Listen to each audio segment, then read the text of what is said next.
Lion bet or the one after? Ches Yud Aleph. Okay, good job. Okay. Okay. Here we go. Ahab's well and the plague of Pimaeus are valid.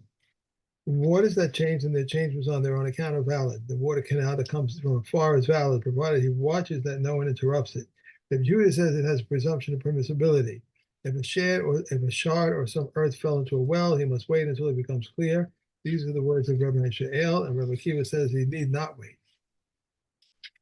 Regarding a flask into which a minute amount of water fell, Rabbi Eliezer says one should sprinkle the mechatas in the flask twice, but it can come and disqualify the mechatas.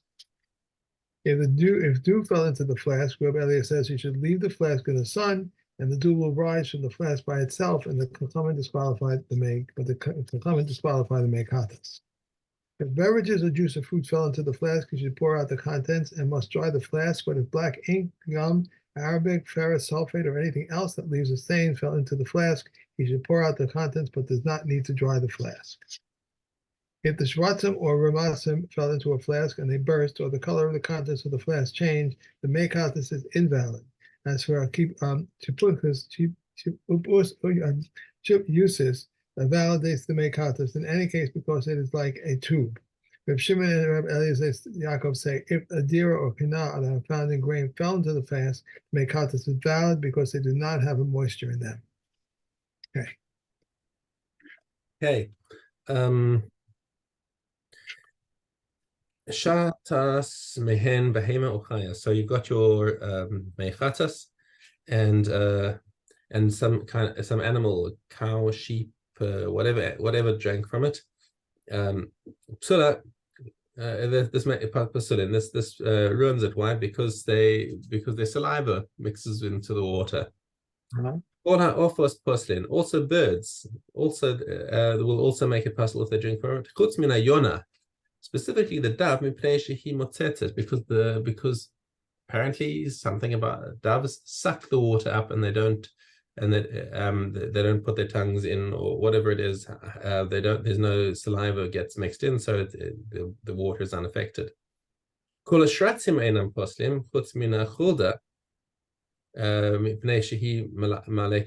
Okay, so the shratzim, that's the shmona shratzim, the 8 different types of animals that have that specific law of tumah. They do not create a psul if they would drink this water, except for the chulda, the weasel, mipnei shehi malekes, because that one laps it up. I don't know what the other ones do. And I've got this feeling like this is not really correct. I haven't asked Rav Slifkin how accurate these things are, but at any rate, this is the best scientific knowledge available to them at the time. Rabban Gamliel Omer Afa Nachash. Even the snake is also the snake it will passel it because it also injects its venom into the water. Or Rabbi Eliezer Omer Afa Achbar, and also the mouse will passel the water that it drinks from. However, the halacha doesn't follow Rabbi Eliezer. In Rabban Gamliel, does it say? Okay, it doesn't say here about whether halacha will follow Rabban Gamliel or not. At any rate, it says here the halacha does not accord with Rabbi Eliezer, who invalidates mechayos from a mouse which drinks. However, the halakha is in accordance with Rabbi Gamliel that water from which a snake drinks is invalid. That's right. Snake. Right. Okay, well that would be that would be consistent with the idea of my Megulin that's where you would not be allowed to drink from the water that a snake drank from because it would be poisonous. No. This also says that Rabbi Gamliel invalidates mekatos from which a snake drank. Also applies to mekatos from which a mouse drank. The possibility that he spit some of the water in its mouth back into the flask. Right. Okay. Choshev al mechatas lishtos. So if somebody has some water for some mechatas, and he decides he wants to drink some, Rabbi Eliezer Omer pasel. He says he's already invalidated it just from his machshava. He has created a psul. Rabbi Yosha Omer kasher yateh, only if he tilts it. So he needs to take an action. Whereas Rabbi Eliezer says you don't even have to take an action, even his machshava. Although there are those who explain that Rabbi Eliezer's opinion is when he expresses his opinion. So at least he brought it out with words, not just that he had a crazy thought. Okay. So if he expresses his opinion, brings it into the world somehow, then he's made it possible. Whereas Rabbi Yeshua says he actually has to take an action. Amar Rabbi Yossi, so Rabbi Yossi comes to explain, well, where is this machlokes happening between Rabbi Eliezer and Rabbi Yeshua? This is in between drawing the water and putting the ashes in, and that kind of makes sense because there Rabbi Yeshua is saying that they're both arguing that if there's a malacha that passes it. Remember, if you have malacha before you put the ashes on, then you're going to passel it. So for sure, Rabbi Yeshua says when you tilt it, that's a malacha. You tilted it in order to drink from it. That is going to passel it. Rabbi Eliezer is saying, however, that even saying it is considered a malacha. That's not required, and therefore it would be passel. Okay, about the maimah mekudashim, but if it has already had ashes sprinkled on it, then everything moves down a stage. Rabbi Eliezer Omer kasher yateh, he says he passels it as soon as he tilts it to drink from it. Rabbi Yeshua Omer kasher yishteh, only if he actually drank from it. Okay, and why? Well, that's going to be for the same reason as the previous Mishnah, is because we're worried that his saliva is mixing with it, because the final word is ger kasher. If all he did was he poured it, if he didn't actually touch his lips to the kli and he just poured some of the water into his mouth, okay, he wasn't allowed to do that. But his saliva couldn't have mixed with it because he poured it into his mouth. That is still kasher. Okay. Mechatas shenifselu. What happens if mechatas became pasul for any of the reasons in the previous Mishnah? Somebody drank for it, animal drank from it, something fell into it that made it pasul. Okay. Now it's still majority. It's still majority mechatas, and therefore anyone who it will render tumah to anyone else who handles it. Okay. So it says if this water became pasul, lo yigbalem patit, you can't even mix it in with plaster. So you want to use it for some sort of industrial use, not for a food use. And the Mishnah is saying don't even mix it in with the plaster. Shelo ya'asem takala la'acherim, because you're going to create a takala. Somebody else is going to be working with this plaster, and they're going to become tamei. Right. Rabbi Yehuda Omer Batlu, he says, nah, forget it. Come on, that's once you've mixed in the water with the plaster, the water no longer exists. It's batel, and it doesn't transmit tumah. And the halacha does follow Rabbi Yehuda, I believe. Let me just check that out.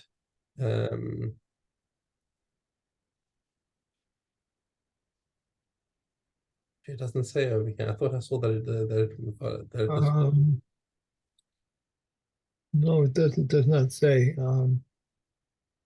Okay, never mind. So maybe I'm wrong about who that follows. Parah sheshasas mechatas. Now, what happens if a cow came and drank the mechatas? Well, aside from puzzling the mechatas, as we read in the previous Mishnayos, we also have a problem now that this cow has ingested mechatas. So if you have to shecht it now, the sarah tamei me'eis la'eis, its flesh will be tamei within a 24-hour period. Okay, Rabbi Yehuda Omer batlu mitb'mei'eha. But Rabbi Yehuda says, forget it. Once it's drunk, it's now immediately absorbed into its body, and it's no longer considered mechatas, and therefore you don't even need to wait 24 hours before shechting this cow. It will be fine. There is a note here. I'm sorry, I missed it, but Rabbi Yehuda disagrees with the Tamakan's position. Mechatas retains its capacity to convey tumah after it's mixed with mortar. He maintains that in such a case, the mechatas does in fact become nullified in the mortar, but so it does not have the capacity to convey tumah. Thus, according to Rabbi Yehuda, mixing mechatas with mortar does not create a stumbling block and is therefore permitted. Yeah, that's right.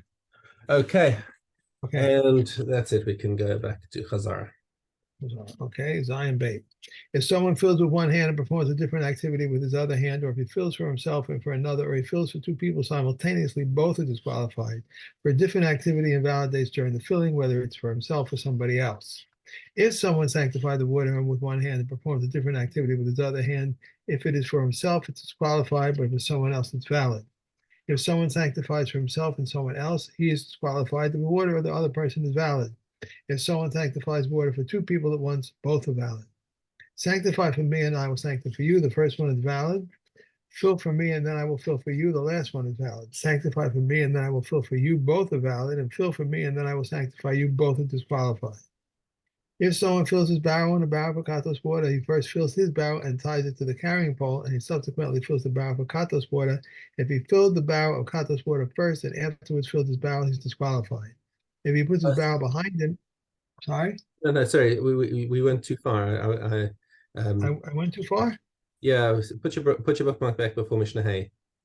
Okay, okay, all right, okay, all right. So I, tomorrow's I just quietly flipped to Nagaim and then I heard you carrying on in Parah. okay. Nagayim, Yudalin. Blonde hair that preceded the Nesek is Tahor, and Rabbi Yehuda renders it Tameh. Rabbi Eliezer ben Yaakov says it does not render Tameh, nor does it save. Rav Shimon says in a Nesek, that which is not a symptom of Tuma is a sign of Tahara. How do we share a Nesek? He shaves around it, leaving two hairs immediately adjacent to it so that the spreading will be noticeable. If the Kohen confirmed the Nesek with blind hair, which disappeared and then reappeared, or was an expansion either initially or at the end of the first week or at the end of the second week, or after having been declared Tahor, the Nesek retains its previous status. If the Kohen confirmed the Nesek with expansion, which disappeared and returned, and the same with blonde hair at the end of the first week, at the end of the second week, or after having been declared Tahor, it remains as it was. Two Nesukim side by side are separated by a row of hair. If the row of hair is then split in one place, the Nesukim are Tameh. In two places, the Nesukim are Tahor. How wide must Uh, I say something wrong? we finished before Mishna Zayin. I'm still Are you still still above. sorry, you're still in Bava. I beg your pardon. Carry on. If the row of hair is then split in one place in the Nesukim are Tameh, in two places in the Nesukim are Tahor. How wide must the opening be? 2 hairs wide. And if the row of hair split in only one place, even if it's split the width of a grist, then the Nesukim are Tameh. Okay. Yeah. Okay. And Kalim. Okay. Gimel. What is the difference between a makav and a moshav? With regard to makav, touching it is different than carrying it, but with regard to moshav, touching it is no different than carrying it. A pack saddle of a donkey that one sits upon is tahor. If one changes the number of holes or open the holes one onto the other, it's tameh. The bear, the pillow, and mattress of a corpse, these can become tameh with midras truma. A bridal chair, bridal chair, a birthing stool of a woman in childbirth, and a laundress seat upon which he stacks the clothing. Reb Yossi says these are not subject to the Tumah of Moshav. A fishing net is tamei on account of the bottom nets, traps, a bird snare, a wooden snare, a fisherman's traps are tamei. A fish trap, a bird trap, and a bird cage are tahor. Okay. And tomorrow we'll continue with the next scale. Okay. Savachim. Whatever is more frequent than another precedes the other. The Talmud offerings precede the Musaf offerings. The Sabbath Musaf offerings precede the Rosh Chodesh Musaf offering. The Rosh Chodesh Musaf offerings precede the Rosh Hashanah Musaf offering. As it is said, beside the morning Olu offering, which is the continual Olu offering, shall you offer these. Whatever is more sacred than another precedes the other. The blood of a katas offering precedes the blood of an ola offering because it affects atonement. The limits of an ola offering precede the sacrificial parts of a katas offering because they are entirely assigned to the altar's fires. The katas offering precedes an asham because his blood is applied to the four corners of the altar and upon the base. If asham offering precedes a todah offering and a nazir's ram because it is most holy. The Todah offering and the Nazar's ram precede the Shalom offering because they must be eaten in one day and they require loaves of bread. Shalom offerings precede the Bakor offering because they require a fourfold blood application to the altar, leadings, libations, and the waving of the beast's breast and thigh. The Bakor offering precedes the Misa offering because of the sanctity bearing as a birth and is eaten by the Kohanim. The Misa offering precedes bird offerings because it is slaughtered and it has parts that are most holy and its blood and sacrificial parts. Okay. And Subos. Okay. If someone went overseas and someone else came forward and supported his wife, Canaan says he lost his money. The sons of the Kohanim Gedolim differed with him and said, let him swear how much he spent and recover it. Rav Dosi ben Harkness occurred with their view and said, Rogan Amazakai Canaan, said Rabbi Canaan, said Rabbi Yochanan ben Zakkai, Canaan said, well, he squandered his money. Osman says 7. If someone dies and leaves his sons and daughters, in the event there is much property, the sons inherit, the daughters are supported. If there is a little property, the daughters are supported, and the sons must go begging. Adam says, because I'm a male, do I lose? Says Rabbi Gamaliel, I approve of Adman's view. She should sit until her hair turns white. Adman says she can say, had I stipulated for myself, I would sit until my hair turns white. Hold Now on, that my something something skipped. I skipped, I'm sorry. If one stipulated to give money to his son-in-law and subsequently reneged, she should sit until the hair turns white. And Ivan said she can say, had I stipulated for myself, I would sit until my hair turns white.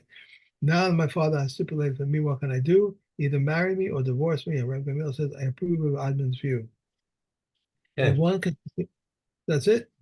Um, Could I add one more? wait a second. Oh yes. If No, one wait, contest, hold on a second. No, there's something is. Oh, you skipped Mishnah Daled altogether. That's why I was confused. You didn't read Mishnah Daled. oh, I didn't think it was important. Okay.